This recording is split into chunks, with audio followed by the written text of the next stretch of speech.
Howdy, folks. Crip Kentuckian here. I'm Uncle Bill. Hi. I'm Jessica. Cole is in the back. So, what we're going to do here is old school convention report. Ain't that right, Uncle Bill? Because we are on a long trip back from beautiful Indianapolis, Indiana for the Horrorhound Weekend, Indianapolis 2011. It's the biggest convention of the year in Indianapolis. Yeah.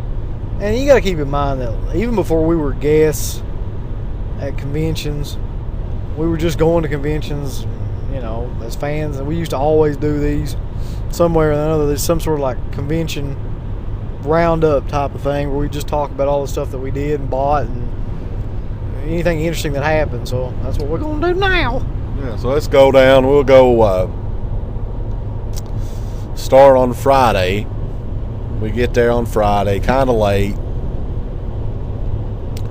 We find out, hell, far we're in the fucking main room. Shit, yeah. We're going to be in the main room, son of a bitch. Pretty good spot, too, in the main room. Yeah, and then, you know. Then we go and try to figure out where the hell our table is, and we don't see any open tables in that main room. We see, you know, our good friends at Cinema Wasteland, they've got 3 tables back there. Well, the funniest part to me, though, about these conventions, and especially Horrorhound, I've noticed, the people that they have working, the staff and stuff, they're always running around like they're just going to have a fucking stroke or something. Like, oh, what's going on? Run in there. It's an emergency. Like, nobody knows anything about anything going on. Like, you'll ask 4 different people, and they'll be like, I don't know, buddy. Find somebody else. I'm dealing with Bob Steele's old crazy ass right now. Like, it's just, they're always in a constant state of panic, it seems like. It's just a horror convention, though. It's not Yeah. So we finally got to our location here. And lucky us, motherfucker, we're sitting beside a Sal Lizard. The living legend himself. The baller and the shock hauler of all things independent horror, yeah. So, old Sal's a nice guy. I like him. Yeah. He's always been a nice guy, though. Even at Darkwoods. That's the first time I met him, really. Yeah, so, my God, man. The chaos started pretty much as soon as we got there, though, as far as like people coming up to the table.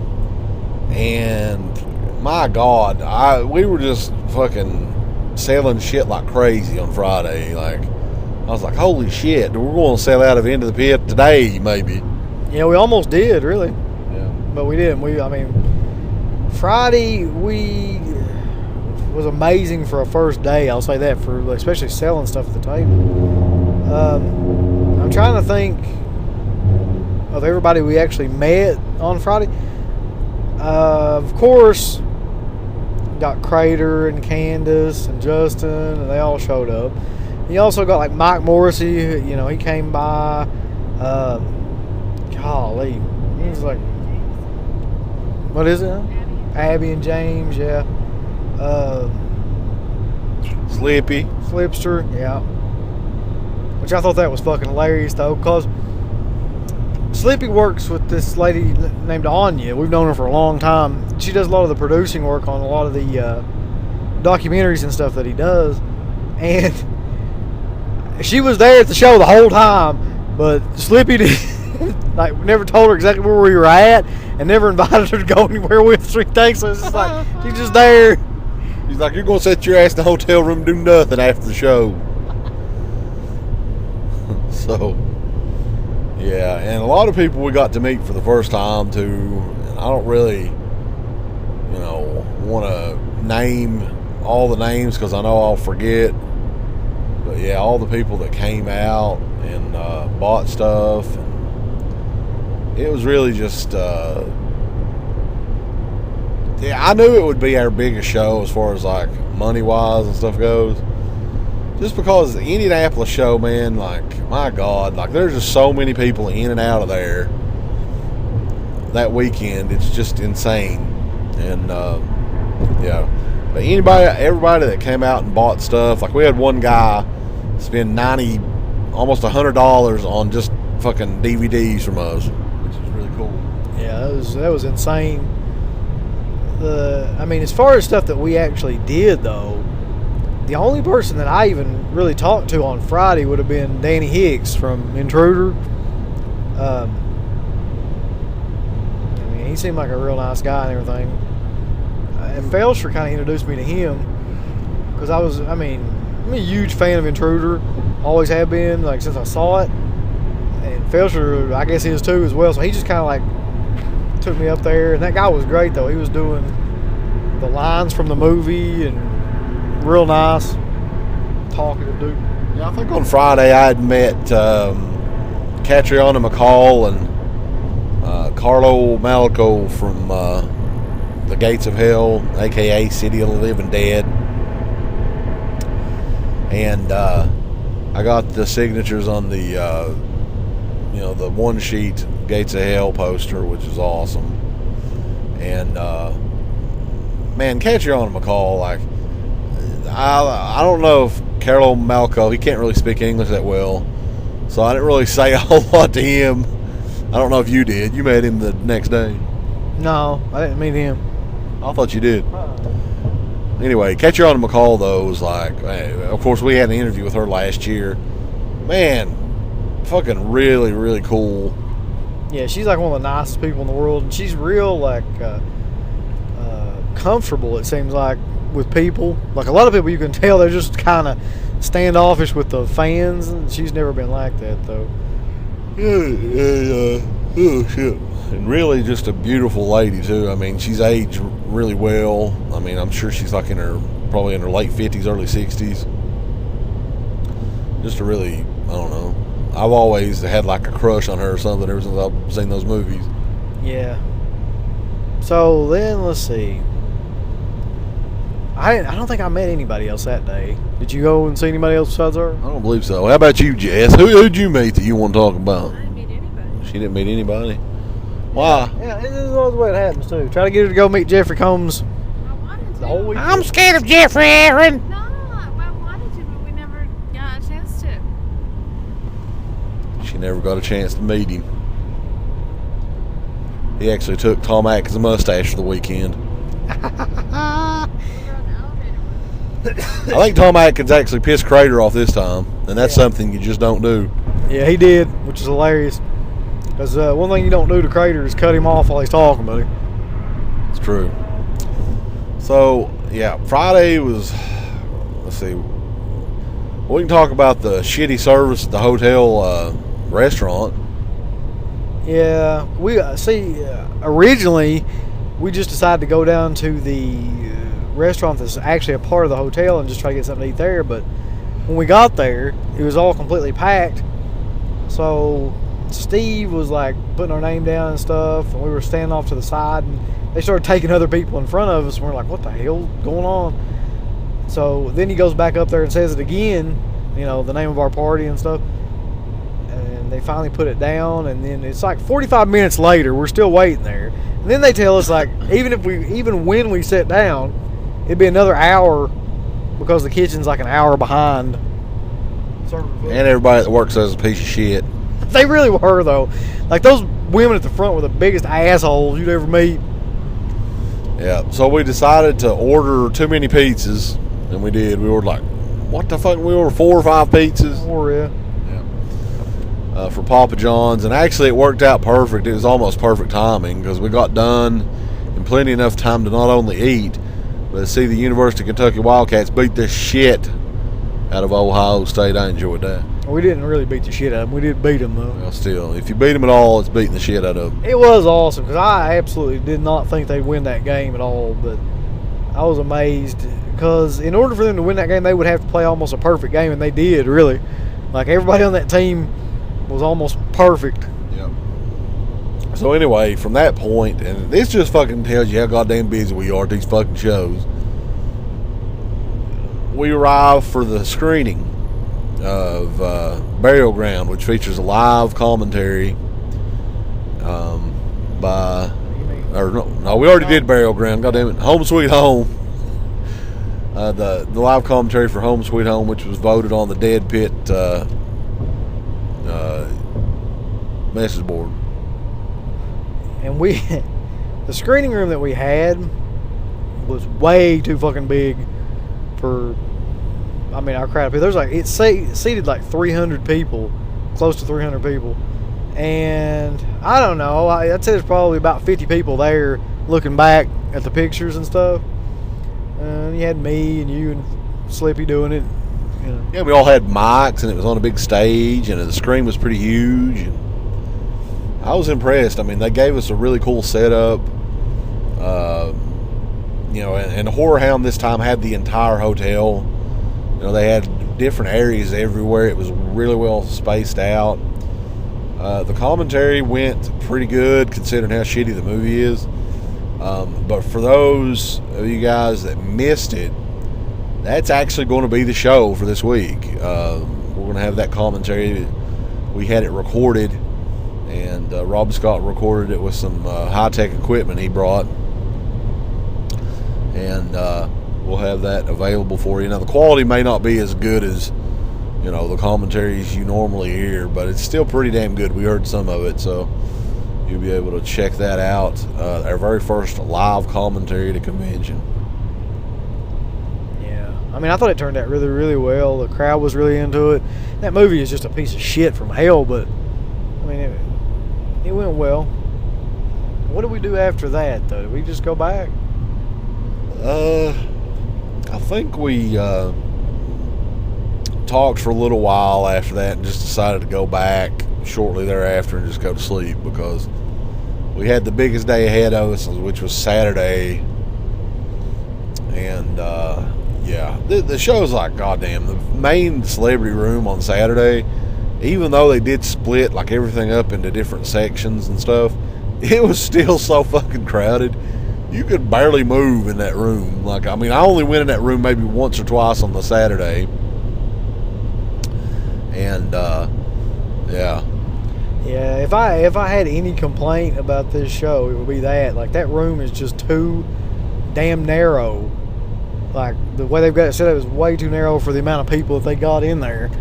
Like, you cannot get through anywhere, like any of the aisles. Yeah. But what else did I do on Saturday? We actually got the That's when we got the majority of the autographs and stuff. Yeah. And I wanted, I don't know why, but I was kind of looking forward to this more than anybody else, was the House by the Cemetery people. Just because the kids, like I really wanted a picture with the kids from House by the Cemetery, Giovanni Frezza, the Bob character. And Cinzina, or whatever her name is. Yeah. The little girl, I can never pronounce her name, so I don't even want to try. And we did present them both with some fresh baklava, and they really appreciated that. Yeah, they ate that up right in front of us. It's like, oh, baklava. They really did have the really thick Italian accents too. Oh, thank you very much. Dude, the fucking little girl from House by the Cemetery is hot as hell now. Like, I don't know if anybody's actually seen her, but my God, she is aged awesomely. She'd be what now? Probably about 36, 37. She wouldn't be that old because, like, well, I don't know. House by the Cemetery is what, about 83, 84? Yeah, she was probably 12 then. Well, she's probably about 7 or 8 years old. I think she was a little older than that. She didn't look At the most, she's probably 40 years old. At the oldest. Yeah. And then, like, she looks exactly the same. And then Bob, in the face, I thought he looked exactly the same too, really. Like, if you looked at him. Yeah, if you had a little blonde wig on, Yeah. it'd be... They should get him in a movie now, and they can still call him Bob and give him a little fucking blonde wig to wear. Yeah. I mean, it was kind of scary. So we got all their autographs, got pictures with them, then catching on my call and stuff like that. And it was really the only autographs I got, I'm thinking. Yeah, we actually got posters from Joel Robinson, which were really, really cool. I don't think he'd ever offered shit like that before. The limited edition posters of the Beyond, House by the Cemetery, and Cannibal Holocaust, which is one of Jess's favorite movies. Isn't that right? What'd you say? Cannibal Holocaust, you love it. Actually, the drawing had the picture of the turtle flapping its little fins because its head's gone. What do you think of that? Whatever. She's not saying much, Aaron. She's mad at me already. Oh, no. Yeah, he did like 3 different prints, didn't he? He did the Beyond, Cannibal Holocaust, and Suspiria. The Suspiria one I thought was the best looking one. But the problem with that is I don't think any of those people from the two people they had from Suspiria were doing any good at all. Like, I don't know if it's a shame. I don't know if the Italians any of them were really doing that well. I mean, even Barbara Steele when she was there, Barbara Steele was barely at her table the whole weekend, from what I saw. Yeah, and when she was there, she was busy diving it up with a big full like veil thing on and sunglasses on. She got sunglasses on because it's a goddamn bride in there. Yeah, I don't know. I avoided that whole section. There's like the very front of the first room. There's a whole section where I guess they want to put the celebrities that they really think the most of, and you got her and Ken Foray, Bill Moseley, all those people. Yeah, all in the same little spot there.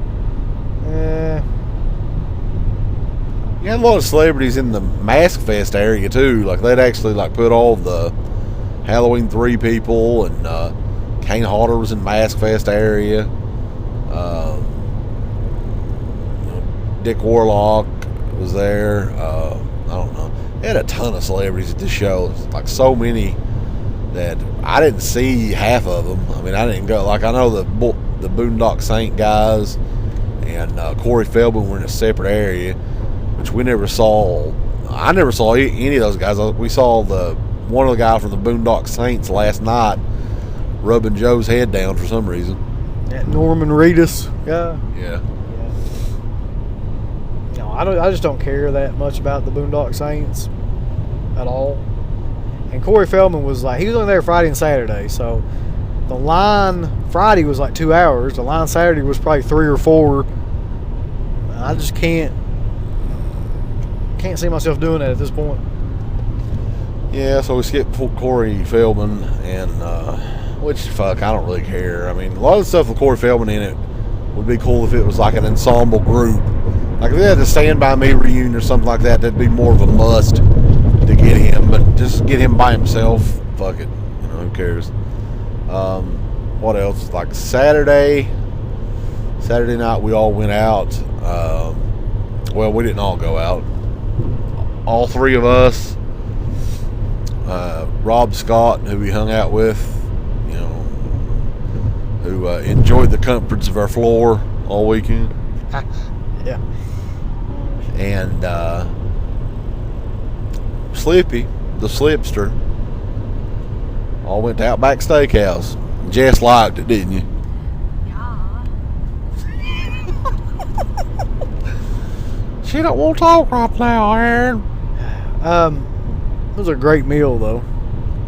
I got to put over those cheese fries that Jess actually recommended those. Although I do like the blooming onion too. Everything I've ever had at Outback has been great though, so it doesn't really matter. Yeah. So,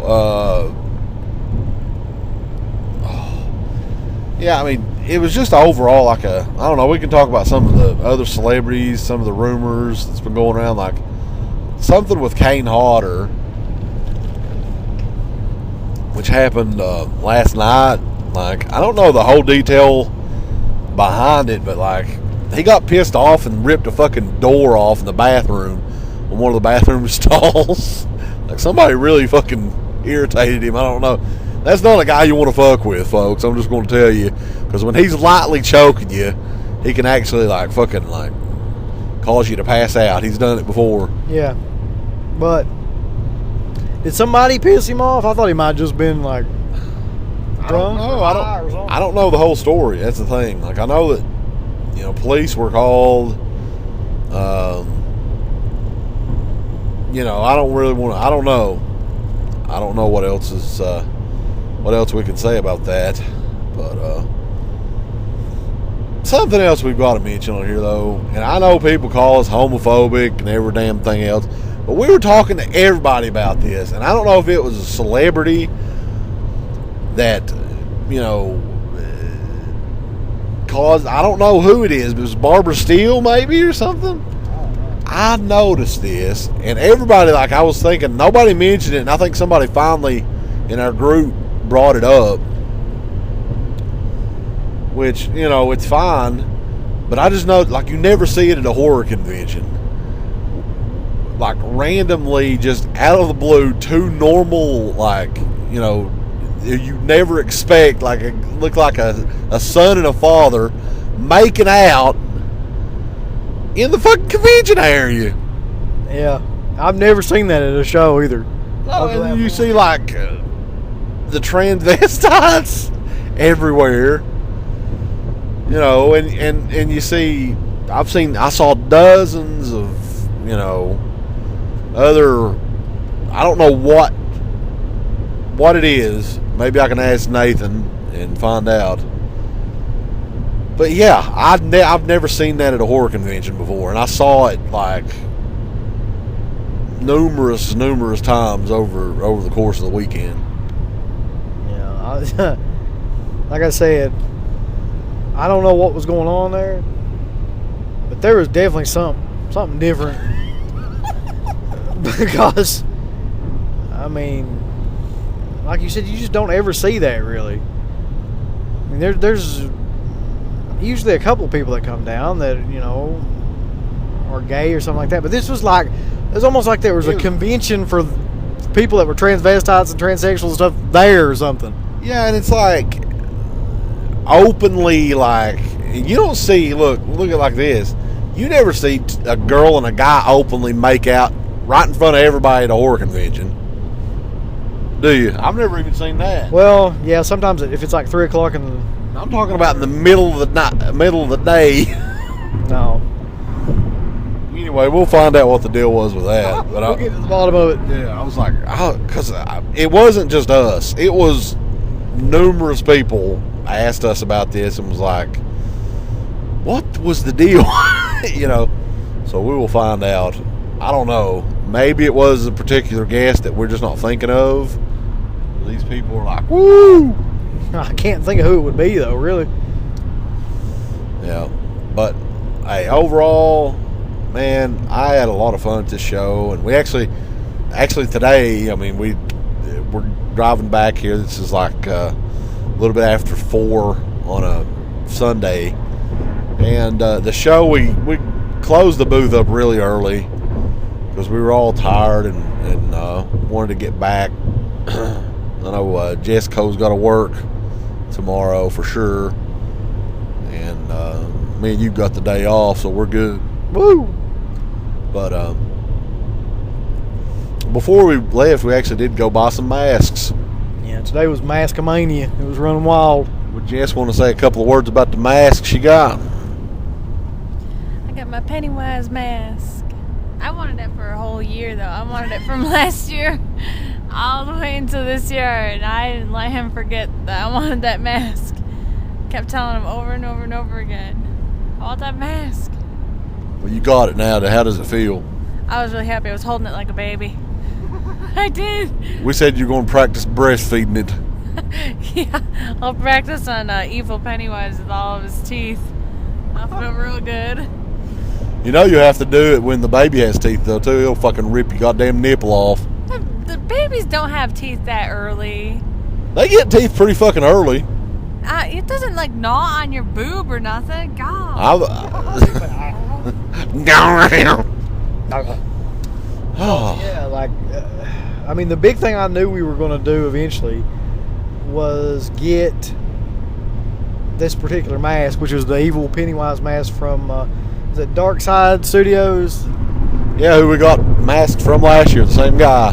Yeah, that guy is really the only guy down there in the couple of years that I've been to the Mask Fest who sells quality masks that aren't expensive as hell. Like all the rest of those guys, they may have awesome masks, but it'll be like $300 to $500, and that's just fucking stupid. I mean, It kind of is. Yeah, so I actually picked up. I wasn't going to get anything, but then, like right before I left, I was like, "Holy shit!" I saw a pretty much a movie accurate, latex mask / bust, whatever you want to call it, of the Sam character in Trick or Treat, which is one of the best horror movies that we've seen in the last few years. So I had to pick. It was like 25% off. Like I say, if you're going to be around the convention the whole weekend, the best time to buy stuff, anything really, is on a Sunday. yeah, that's when you got to get rid of the stuff. Really, they don't want to take a lot of that shit back with them. They got to make some money. So yeah, everything was 25% off. So we got the Pennywise mask, and you got the Sam mask. And I got I've always wanted this one too. I don't know why. I just thought it looked really cool. The Friday 13th Part 4 bust kind of mask with the Ted Whitish Jason in it. Yeah, and he had like a lot of different Jason masks too. But for me, I think I actually have like 2 different latex Jason things. So I wanted to get something a little different this time. Yeah. You bought the Roy one from him last year, didn't you? Yeah. Yeah. He also had a really good Part 3 one too. I don't know if you saw that. Yeah, that was a good one too. Also though, there's another guy down there that I'd never really noticed until this convention for whatever reason. This guy named Clay Guy. I guess he goes by clayguy.com or something like that. Had some of the most awesome little figures that he created. Probably about 6-inch clay figures that he'd hand painted of like really obscure movies like Cropsy and The Funhouse Killer and The Shining, and got Jess the Ash one from, I guess it was probably Army of Darkness Ash, really. Yeah, and I had Rob Scott actually got me one last year.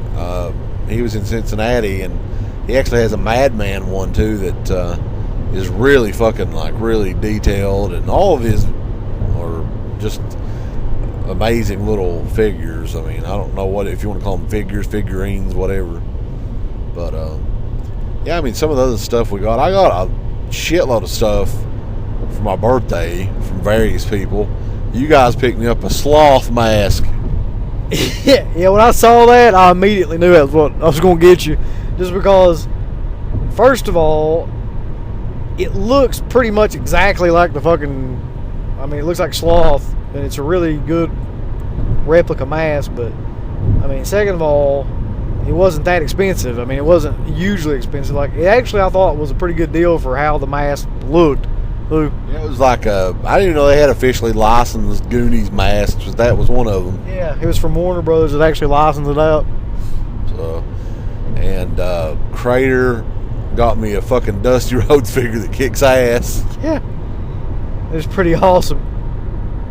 And Justin got me a Freddy Krueger bobblehead, which I don't know if you saw that. Yeah, I saw that too. And Rob and Brandy got, and you're actually going to get one of these too, a Beyond Blu-ray from the UK, which works on all Blu-ray players. Yay! What else? I don't want to leave anybody out. I know Rob got you the big Kevin Smith thing. Yeah, I got an autographed Kevin Smith figure. Steve got me a copy of Kenny and Company, which I have never seen, but I'm going to check that out. I didn't know he got you that. I never even saw that. And we got a bunch of movies and stuff from various people. I finally met Amy Lynn Best and Mike Watt came up to the table, who we've known for a long time but never met. Yeah, I never got to see him either. I must have been gone. Really nice. And Robert Carson came up to the table Friday night. Always nice.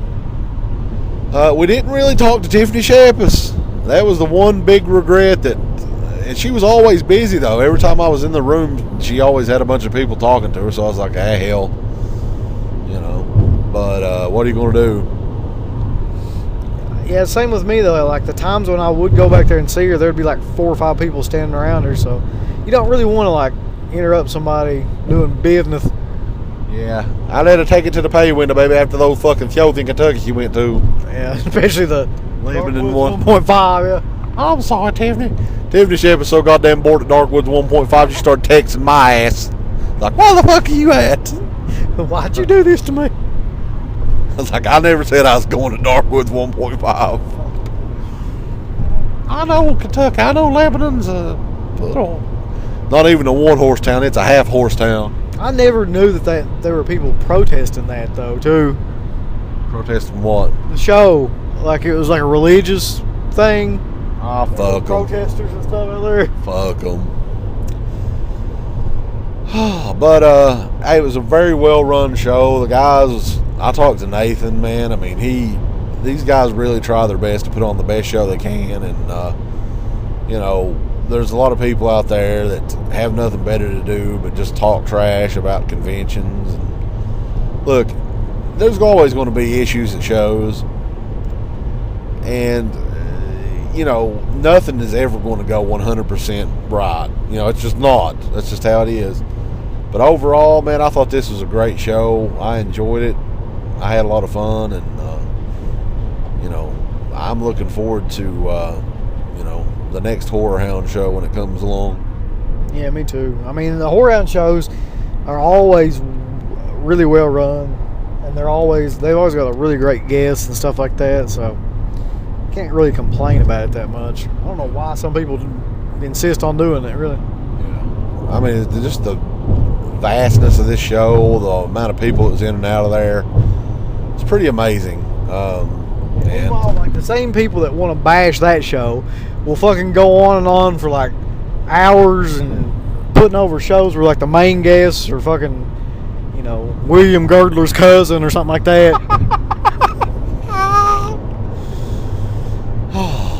That's true. Oh yeah, we can talk about the door. The thing about the door, there's a door in the hotel room to the bathroom, and it looked exactly like the door that is in Texas Chainsaw Massacre that he like slides. Yeah, except we couldn't fucking slide it shut.